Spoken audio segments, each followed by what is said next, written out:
अस्सलाम वालेकुम। जिए सिंध सदा जिए पाकिस्तान जिंदाबाद। साईं में सदाई करी मथे सिंध सुकार। दोस्त मिठा दिलदार आलम सब आबाद करी। सभिनी सिंध वासियुनि खे ॾेह ऐं परॾेह में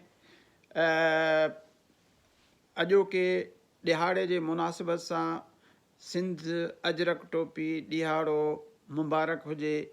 उमेद त तव्हां सभु इन ख़ुशियुनि में इन क़ौमी काज में जेको आहे सो ख़ुशियूं मल्हाईंदा हूंदव। हीअ असांजी धरती, हीअ असांजी माउ, हीअ शाह जी सचल जी ऐं सामीअ जी कलंदर जी धरती।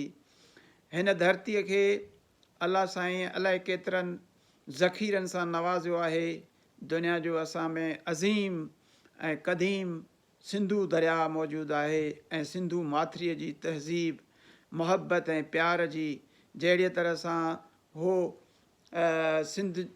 सिंधू दरिया ज़मीनुनि खे आबाद थो करे, अहिड़ीअ तरह उन जी आबादी उन जी पाणीअ सां असांजे दिलनि खे प्यार ऐं मुहबत मिले थी।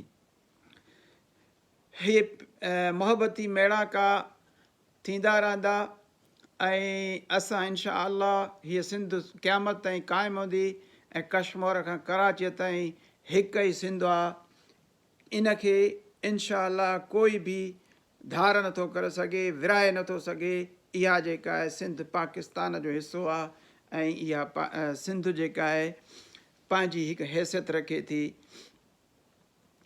जंहिंसां असांजे हिन जो सकाफ़ती ॾींहं जो शाह साईंअ जे हिकु शहर जो मंज़र आहे त वग़ैरह कयो वतन पिर्त नशिननि पाण में पसो पखी अड़नि माण्हू मेठ घणो।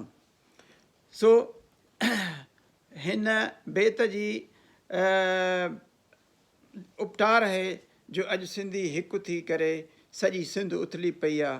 पर हिन मौक़े ते मां तव्हां सभिनी सिंधियुनि खे इहो ॿुधाईंदुसि त ईमानदारी ऐं महिमानदारी उनखे न छॾियो। ईमानदारीअ सां ई सॼी दुनिया क़ाइमु आहे। यूरोप में जेकॾहिं तव्हां वेंदव त उते ईमानदारी आहे।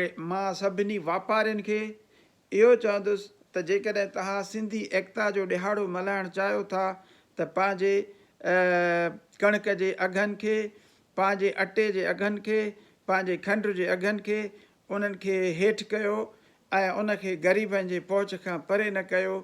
इहो एकता नाहे, इहो सरासर ज़ुल्म आहे। इहा कहिड़ी वॾी ॻाल्हि आहे जो हिकिड़ो वापारी जेको आहे उन वटि लैंड क्रूज़र बि आहिनि, हिकिड़ो जेकॾहिं फूड इंस्पेक्टर आहे त उन वटि वॾियूं वॾियूं गाॾियूं आहिनि, पर हिकु ग़रीब जेको आहे उनखे 1 किलो खंड जो बि नथो मिले, 1 किलो अटे जो बि नथो मिले।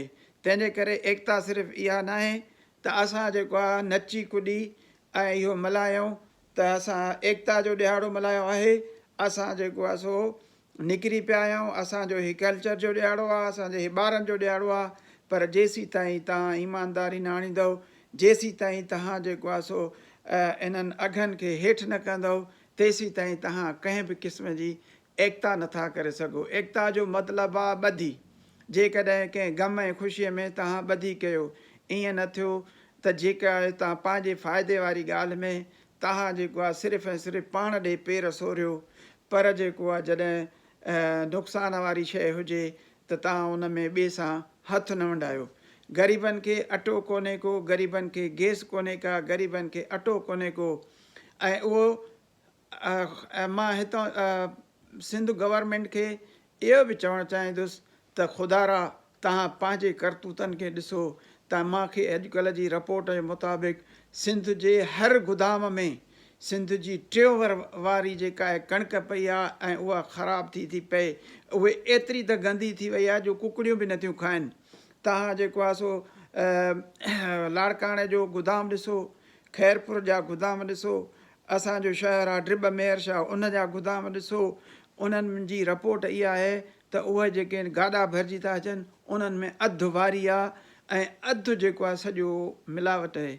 त छा इहा सिंध जी एकता आहे? सिर्फ़ु असां जेको आहे पंहिंजो पाण खे था चऊं सिंधी असां हिकु आहियूं, सिंधी असां हिकु न आहियूं, सिंधी असां हिक ॿिए खे खाऊं था। असांजो वज़ीर करप्ट, असांजो अमीर करप्ट, असांजो वॾेरो करप्ट, असांजा सभु करप्ट। असां खाइण पीअण जे लाइ सिर्फ़ु असां जेको आहे सो ॿियनि खे महकूम बणाइण जे लाइ सिर्फ़ु वेठा आहियूं। तंहिंजे करे गुज़ारिश आहे त जेकॾहिं एकता मल्हायो था त हिन प्यारी सिंध अमड़ जी इज़त रखणु चाहियो था त इहे सभु बेईमानियूं सभु इहे ख़राबियूं बंदि कयो ऐं अलाह खे मञो, इंसाननि जी तरक़ीअ जो सोचियो ऐं इंसाननि खे तरक़ी ॾियारियो, न की टपा कुॾा ॾेई पंहिंजूं नियाणियूं कढी ॿाहिरि ऐं उनखे जेको आहे चओ था असां एकता था मल्हायूं। हा, एकता मल्हायो।